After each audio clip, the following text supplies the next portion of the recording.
Hello, everybody. My name's Andy Lagopis. And apparently I'm not joined by anyone. Yeah, it is. That is your name. You're just talking to yourself. Yeah, we were just sitting here waiting. I knew I was doing something wrong here. I think just Race and I were just seeing who was the better mammal here. Like who wanted to go right after. We wanted to. I'll let you talk first. No. By all means. We were being genuine gentlemen. Yes. Mm-hmm. You were doing that thing where you're like, oh no, you go first. No, you go first. Back and forth.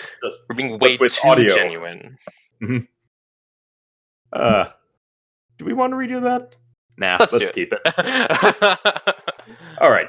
Hey, I'm Andy Lagopis, and I'm joined with ACRacebest and Drummermax64. Hi. Salutations. And this is Zootopiology, I guess. Because we still have not quite figured out if we're going to keep that name.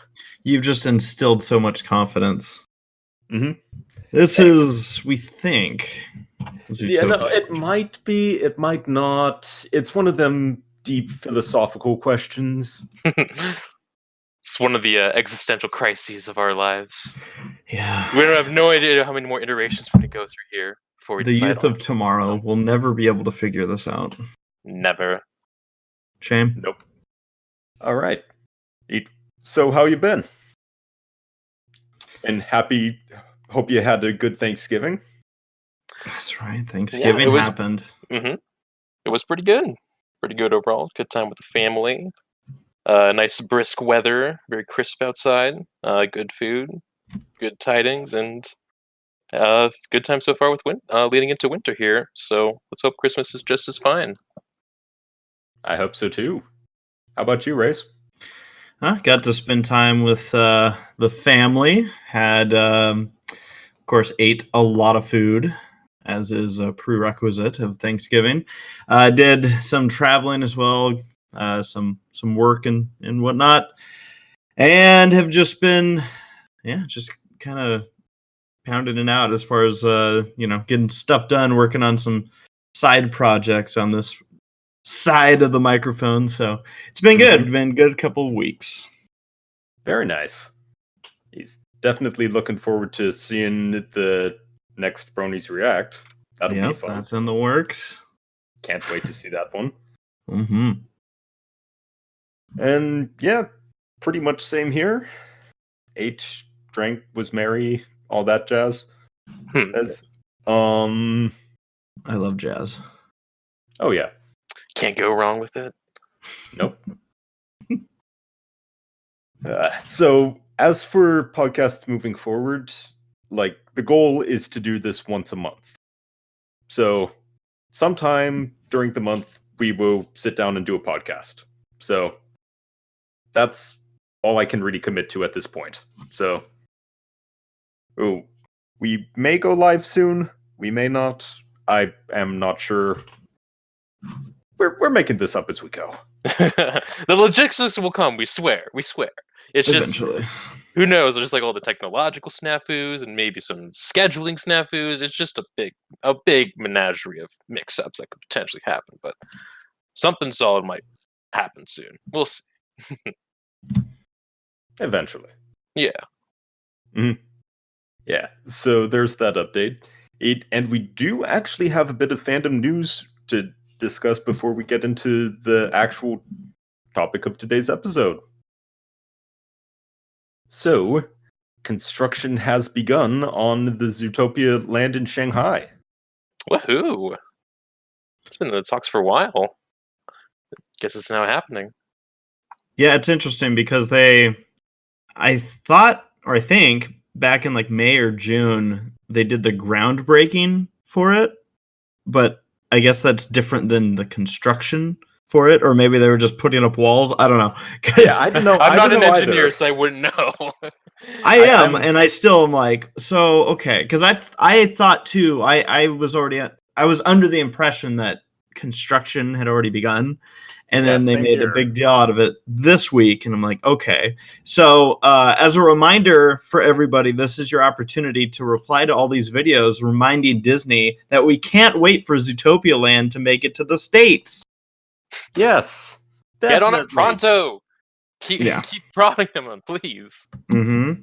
I mean, Shanghai's kind of where they test out the new ideas and stuff, right? Like, I'm not entirely sure.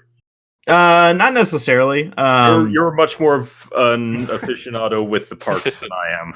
Well, yeah, so Shanghai is Disney's newest park, which now there's one, I guess, being in the works for the United Kingdom.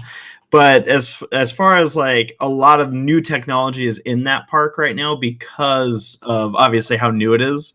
And there's I've heard that Disney also is big on kind of not just reusing, I guess, tech. Like they'll go through and be like, oh, even though we have this, now let's update it. Let's make it new.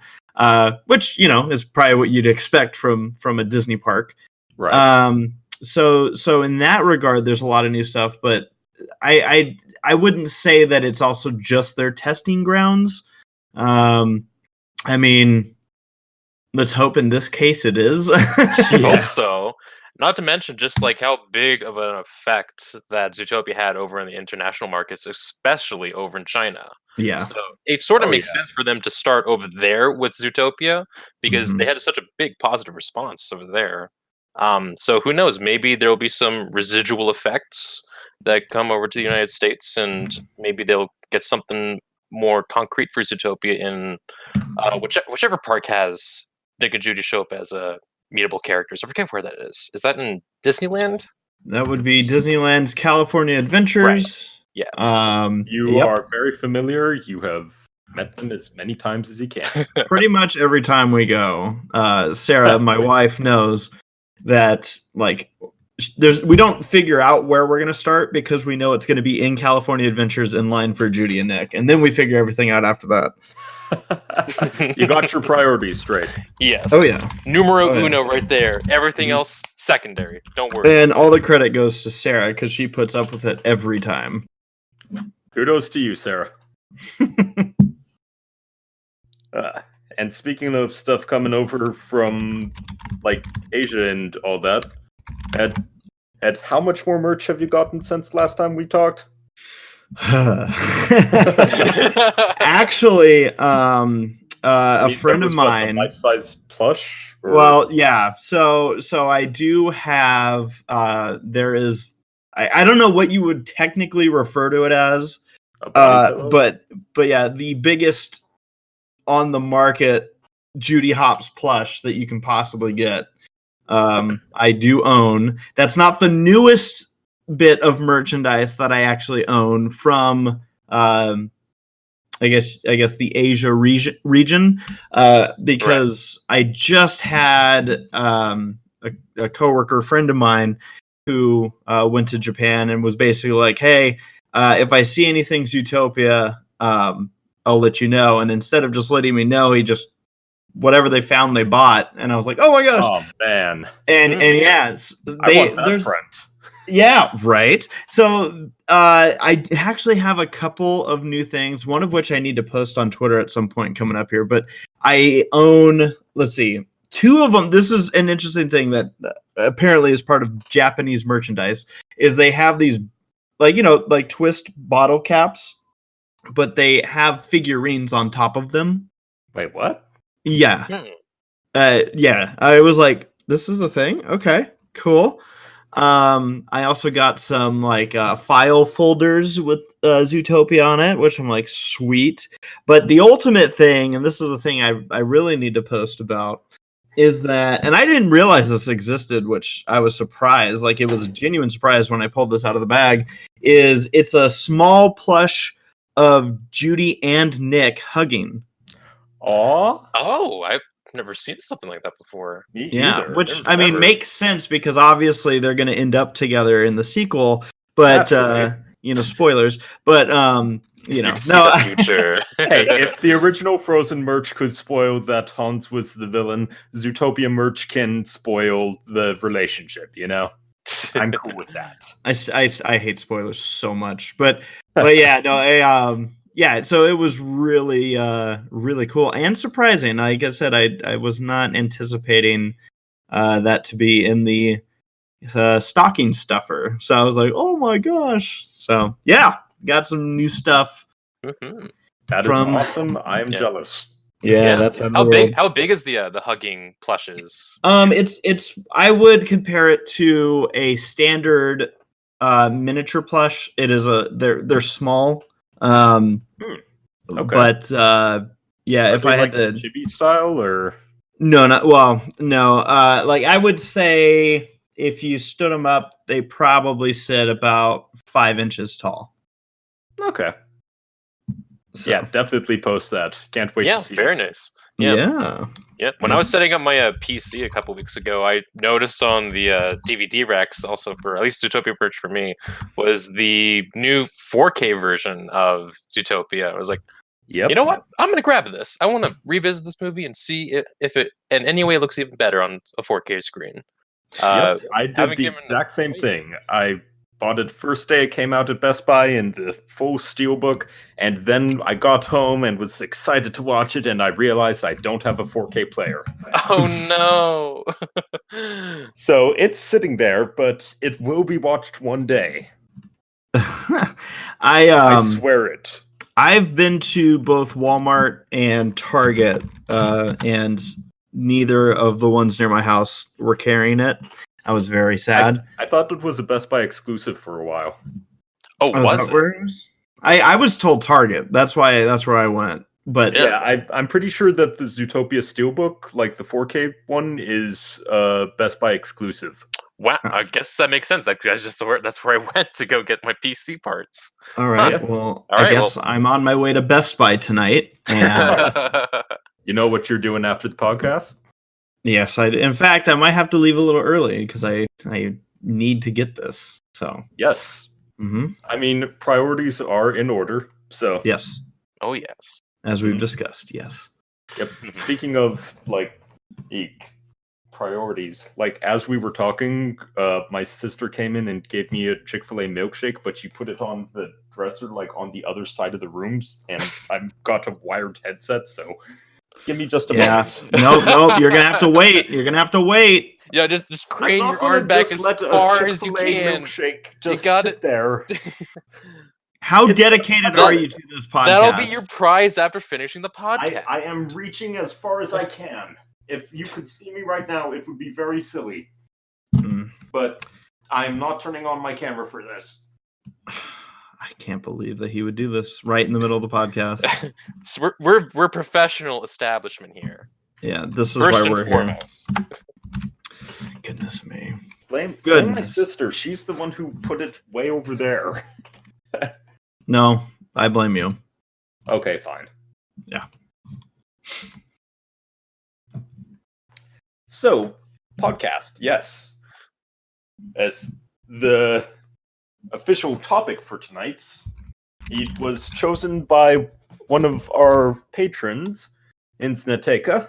I think I'm pronouncing that right. He wanted us to discuss fanfiction, and one in particular. That Drummer's going to be, well, that's why Drummer's here. Drummer is one of our primary pre-readers. We call them abyss gazers because it gazes back. It really does. It's a dark, dark hole to look into, and you never know what you're going to find in terms of fan fiction. There's just thousands upon thousands of stories on the internet for Zootopia, and you never know. You never know what you can find in any of these stories. Some of them are true gems, like this one. Others can stray away from the movie's principles and have not as good interpretations of the characters, and maybe not as good plot lines. But there are some really talented writers in the community. There are some really out there writers in the fandom too. That's true. Yeah. Yeah. Brace, we need to introduce you to Blick. Oh boy. One of these days, yes. Yes. It's become a tradition. It's a rite of passage for anyone who wants to read Zootopia fanfiction. Sounds scary. Yes. It is. We have a tendency to we sometimes refer to out-of-character moments as Neck and Jody as a result of it. Interesting. Yep. Yes. So you can look forward to that at some point, but not tonight. We're talking about like a really, really good story. A really, really good one. It's called In and Out of Love by Anglofalcon. And yeah, Drummer, give us a bit of info about it, because I'll be honest, it's been a long time since I've read it. It has been. It's also been an especially long time for me too. First off, I first started reading Zootopia fanfiction right, I think the week after the movie came out in the US back in March of 2016. And it just affected me in such a way that I could not stop thinking about it, and I wanted to explore more of the world. Been there, done that. Oh yes, and that was when I got more involved in like seeing people's interpretations of Zootopia through fan fiction, and there were some really good interpretations. I didn't find this one until I believe this, I think May of that same year, so 2 months after I saw the movie. It's one that Anglo started on April 12th of 2016, a month after it came out. And it's his interpretation of a sequel to the movie, just in fan fiction form. It has been an ongoing Zootopia fan fiction from that April of that year all the way to September of 2017. It still isn't finished yet, but hopefully Anglo will eventually get off of his hiatus and give some more closure to the story. Because the dreaded hiatus. Oh yes, yeah. He ended on a pretty big cliffhanger, and more time has passed between the last update to now than when the fan fiction first started to the most recent update. So we've been waiting in anticipation, all the readers, for it. Hey, Anglo, if you're listening to this, get on it. Please do. Yeah, it's really, really good fan fiction. It really sets itself apart from a lot of the other ones. I believe the numbers for it on fanfiction.net right now are about it's got well over 1,000 followers. I think about like 800 to 900 favorites. It's really, really, really popular in the fandom, for good reason too. A lot of what it focuses on is the developing relationship between Judy Hopps and Nick Wilde after the events of the movie. You do see some elements of romance, because a lot of people in the fandom, such as myself, really like to ship these two characters together because they just have such great chemistry. Yes, they play off of one another really well. It's just great all around. Yeah, they're meant to be. Yeah, we need to have a podcast all about Wild Hops at one point. Oh yeah, we'll have plenty to talk about there. There's an unending supply of that in the fandom, all across the internet. Oh yeah. But usually in this story, the romance sort of takes a back seat because it's more focused on telling a dramatic story. It's more about the drama as opposed to the good time romance. It starts off like simply enough where they're still making their living at the ZPD as partners. There are a few changes that happen both at work and between them, and as it goes on, they decide to experiment a little bit with a relationship between them, because they've been towing the line between themselves on should we get together, should we not. They're a little uncertain about their feelings, but over time they decide to take the plunge. They want to give it a go and see what happens. Of course, it's a little awkward at first because it's probably unfamiliar ground for them. But it isn't until a little later that we get into the real meat of the story, and that's when a lot of really dramatic events take place for the two of them.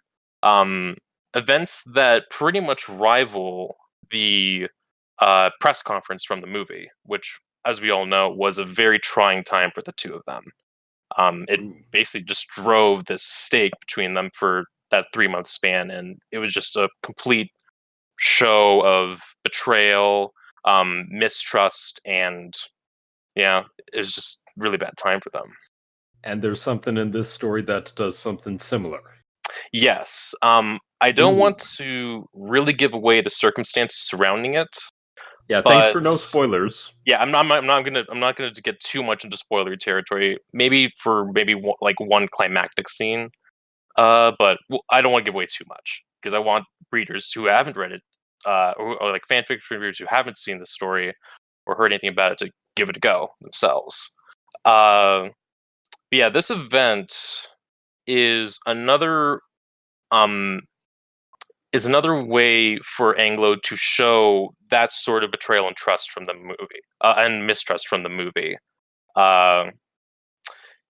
It really just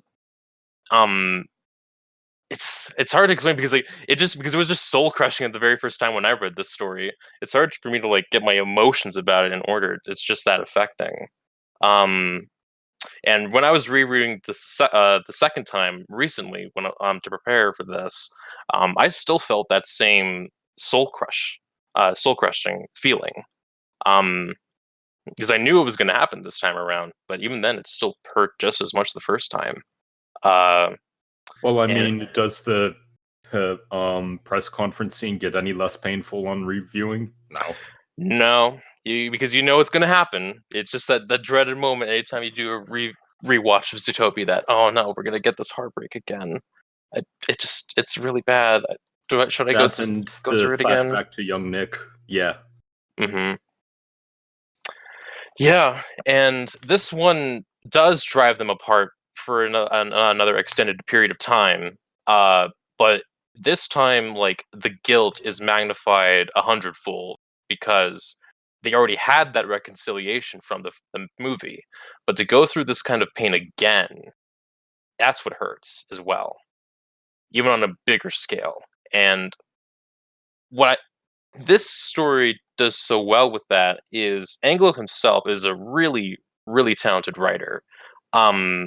He went to university for doing some courses in creative writing, and it shows in this. He organizes all of this really well.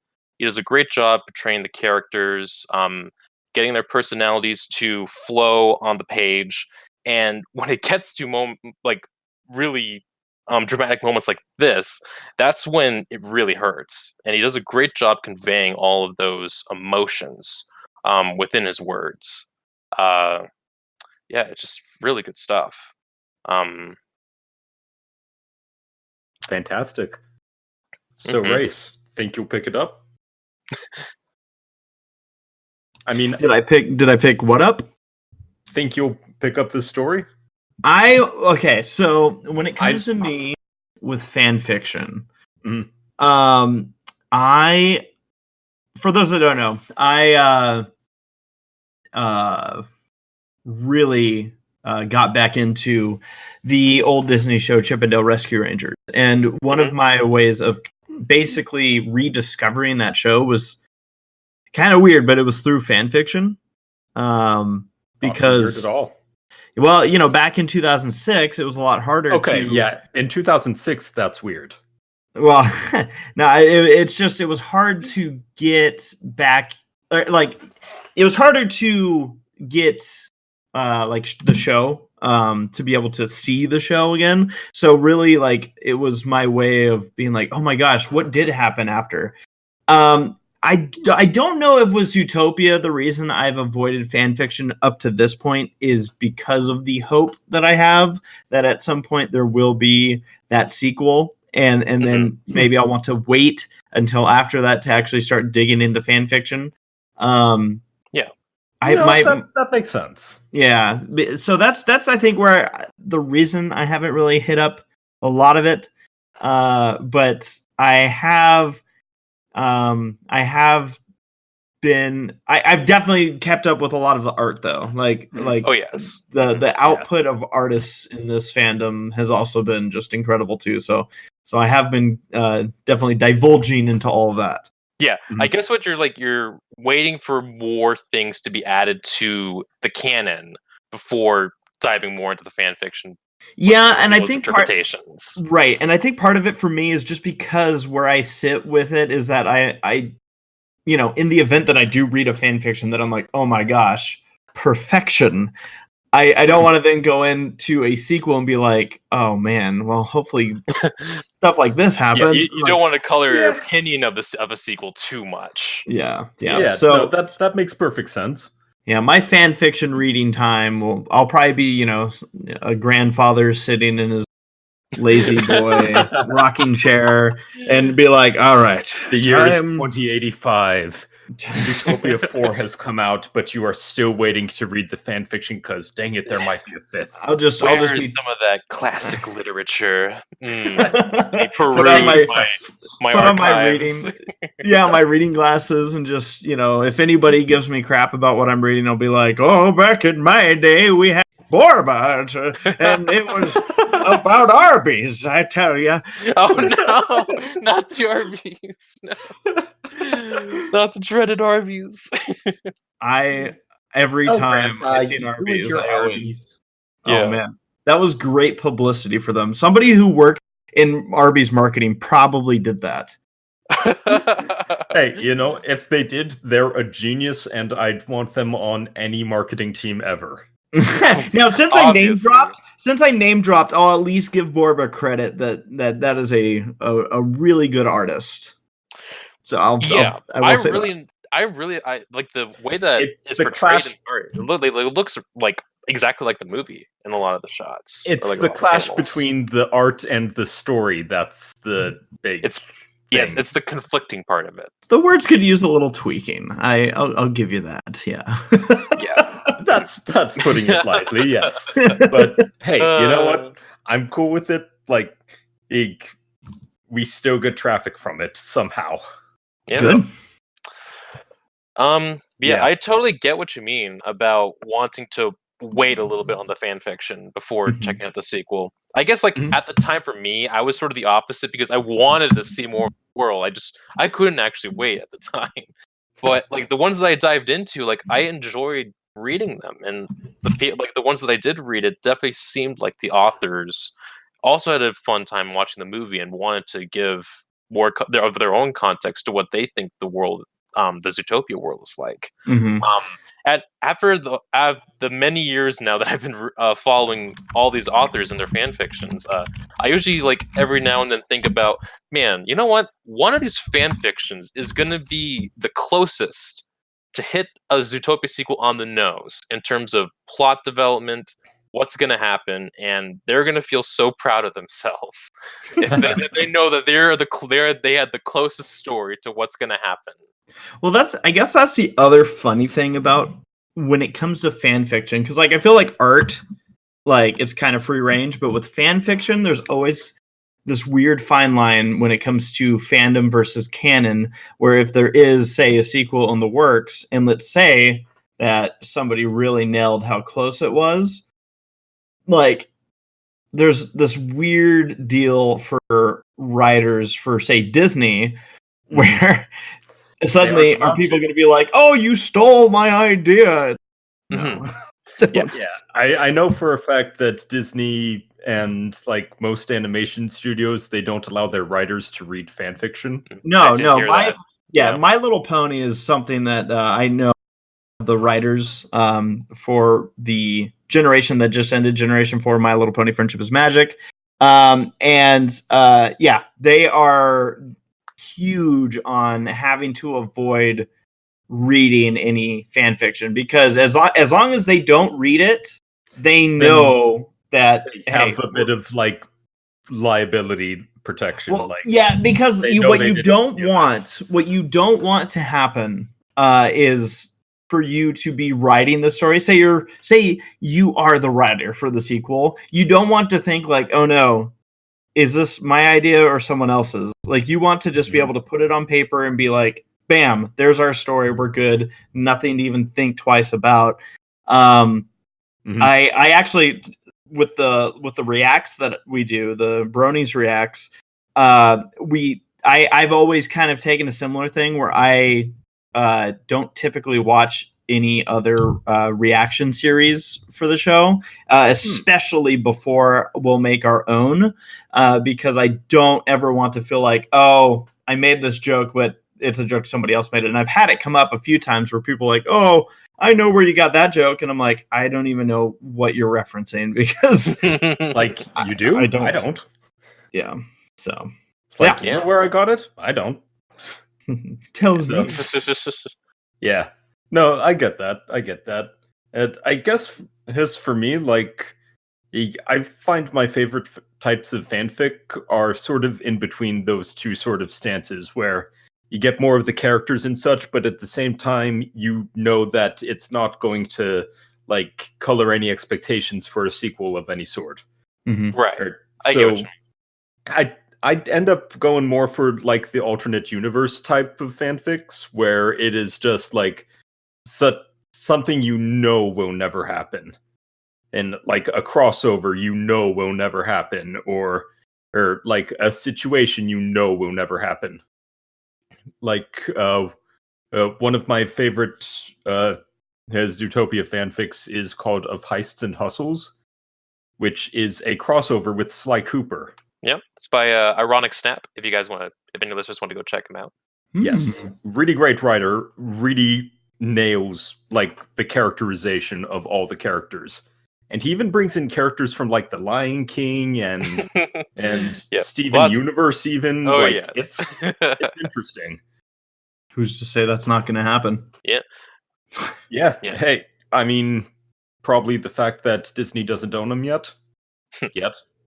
I mean, we've already seen that Disney is all about the crossovers with Wreck-It Ralph 2. Oh man, crossing all their properties.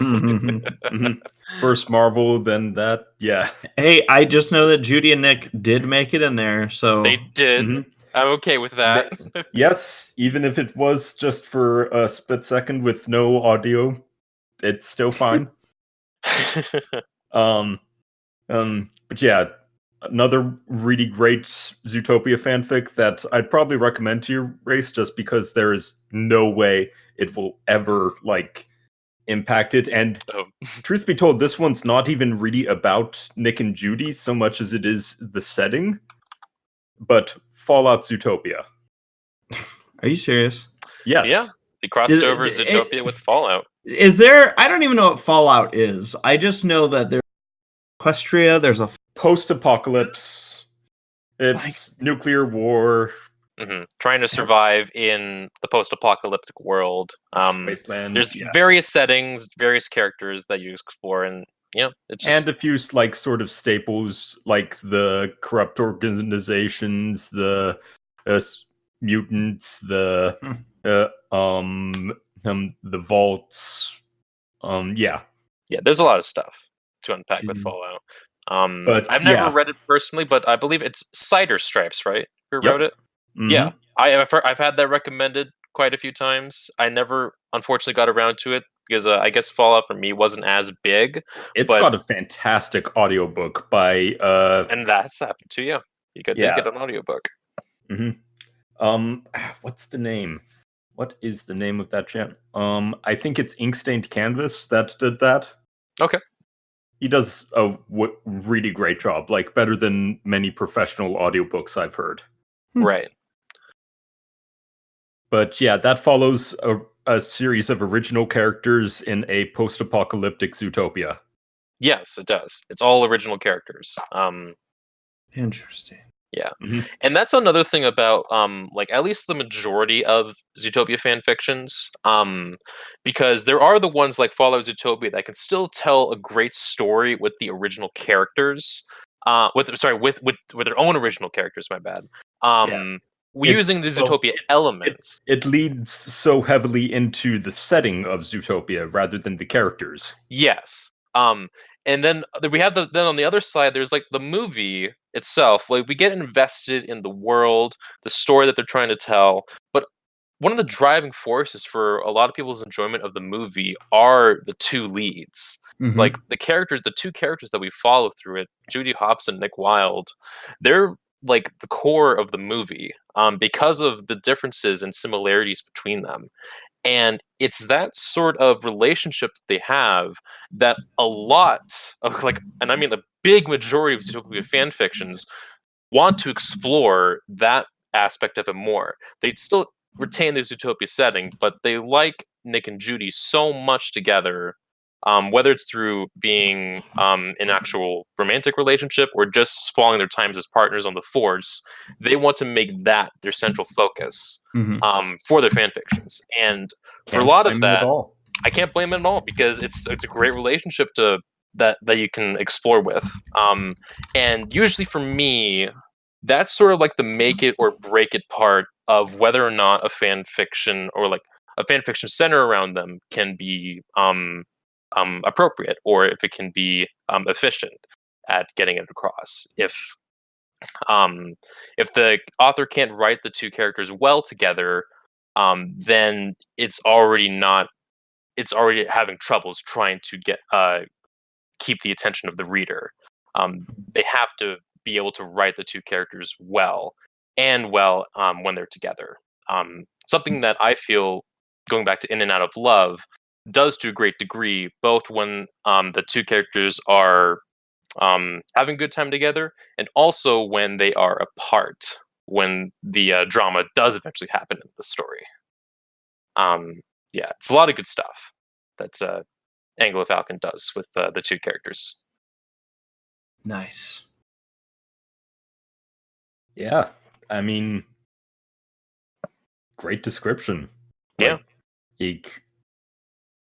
I was kind of like, half of me was hoping that you'd explain it in a way where I wouldn't have to go read it, and the other half was hoping you'd explain it in a way where I would have to go read it.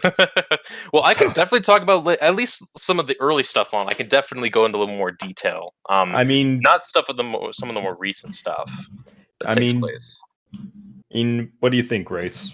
Like, I can at least talk a little bit about how Anglo some of the ways that he makes Judy and Nick feel believable how he writes them. Yeah. What makes Wild Hops work? Well, he does a good job with Nick Wilde, because from what at least my conversations that I've had with Anglo before, he himself seems like a very witty guy.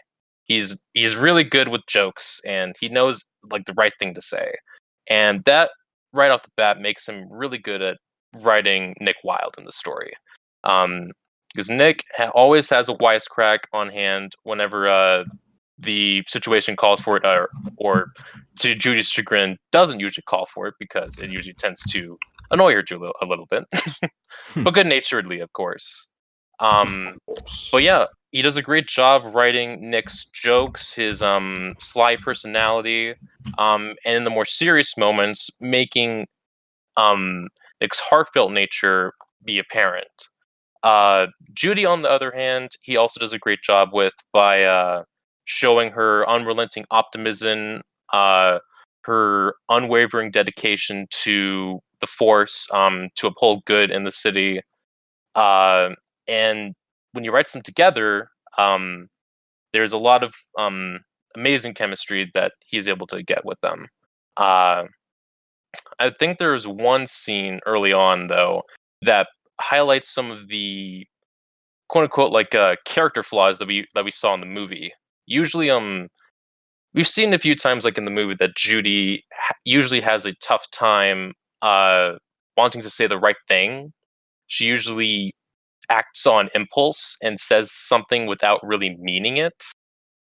Well, not meaning it. She just doesn't put more extra thought into her words. Yeah. Yeah. So, like, one of the early press conference. Yeah, that's the big one there. Yes. Also calling Nick a real articulate fella in the movie, because that could was trying. Okay, she was trying, but it could be misconstrued a little bit. But man, it came off so passive aggressive. It really did. Actually, no. Nick's response was passive aggressive. Mm-hmm. It's rare I find someone so non-patronizing. Yeah. Yeah, so there was this man, it's such a good scene too. In the actual story, they have Nick and Judy have a phone conversation after a long day at work. Nick still has some self-doubt as to whether or not he belongs on the force, and that's one of like the themes of the story as well, for his sense of belonging in some group or with somebody.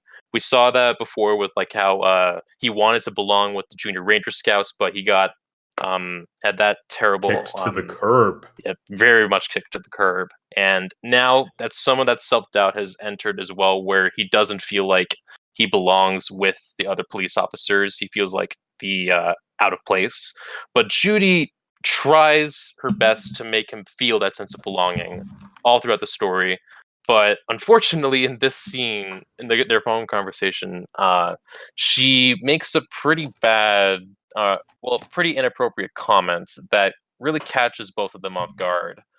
When Nick says to her that he doesn't get close to people, and that he relished as a kid that he relished his free space and personal boundaries, she tries to keep up the banter and jokes by saying, "That's why everyone ganged up on you."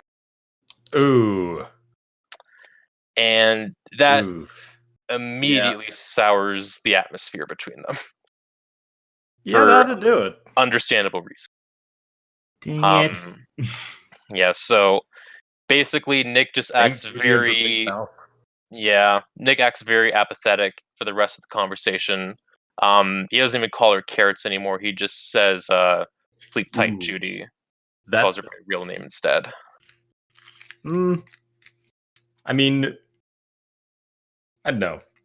I think he probably.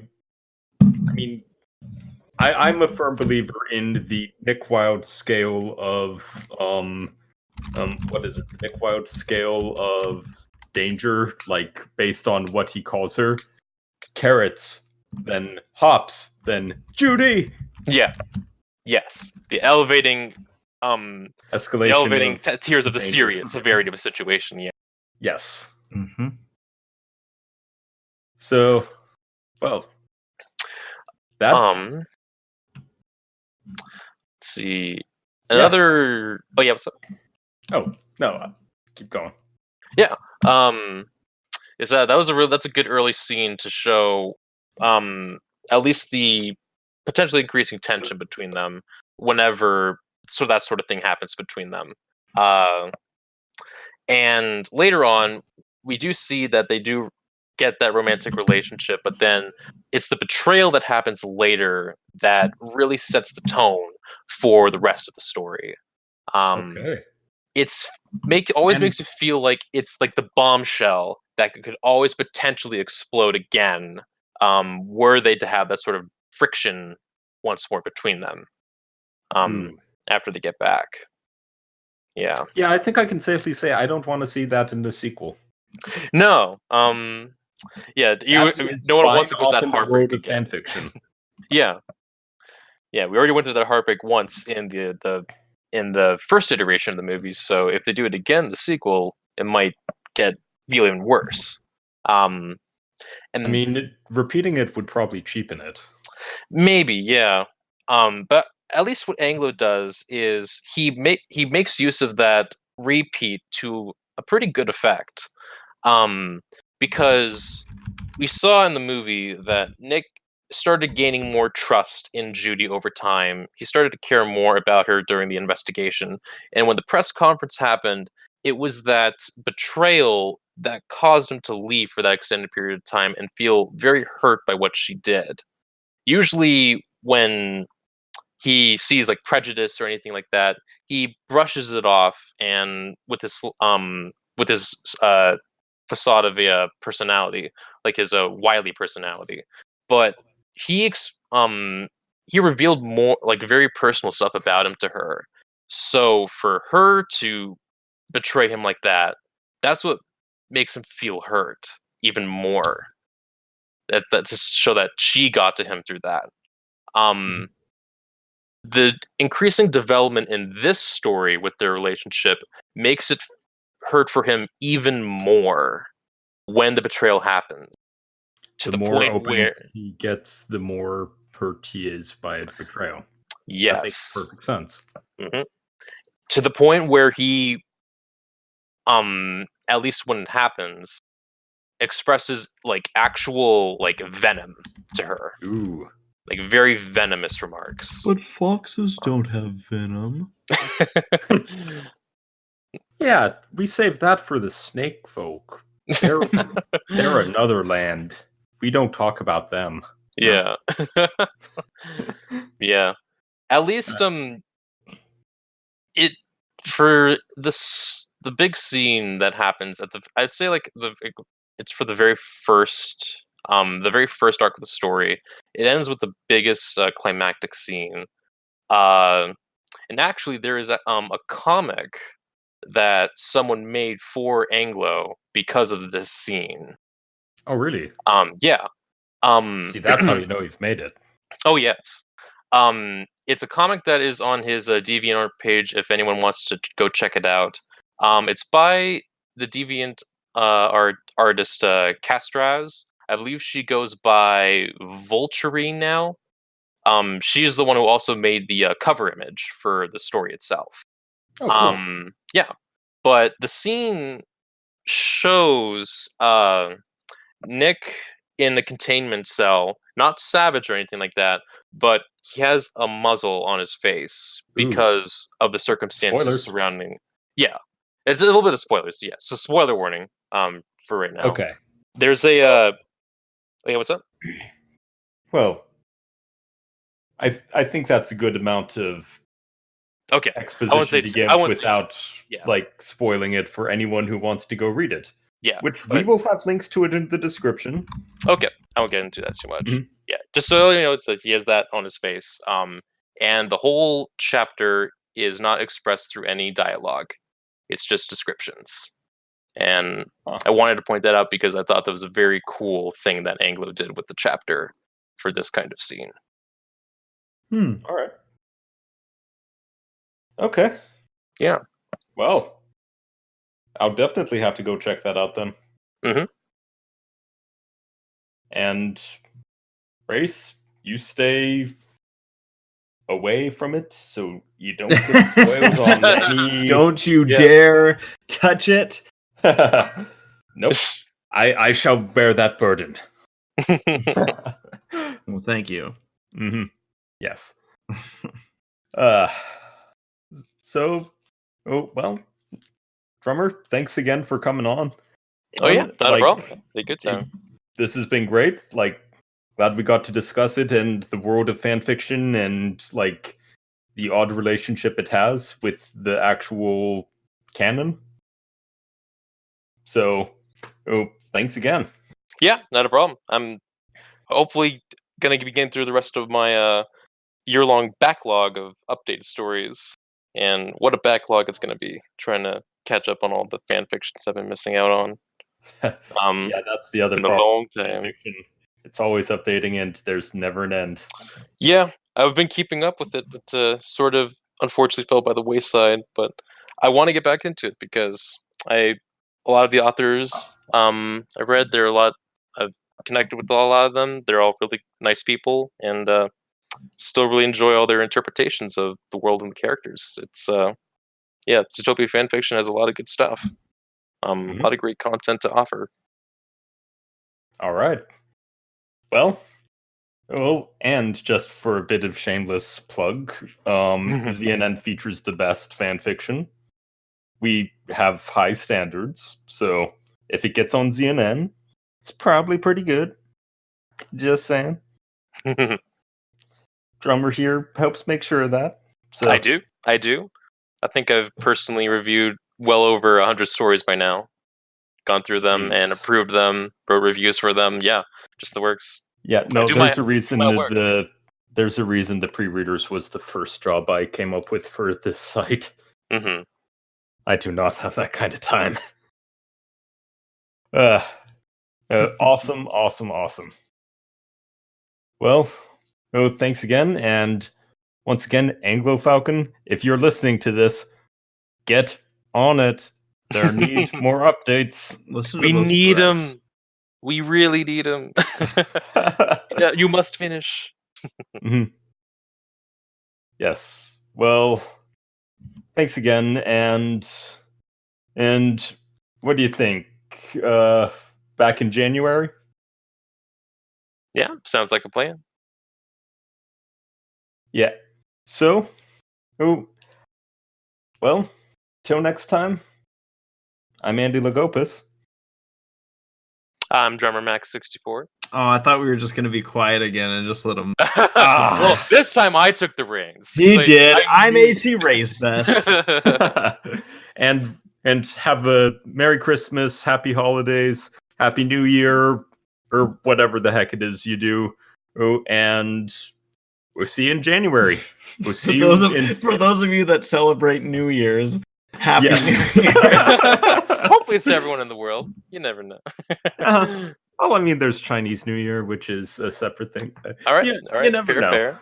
Oh, Yeah. Yeah, we will see you in 2020. Bye-bye.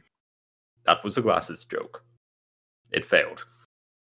Oh, dang it. Yeah, my jokes are lame. Bye. Bye.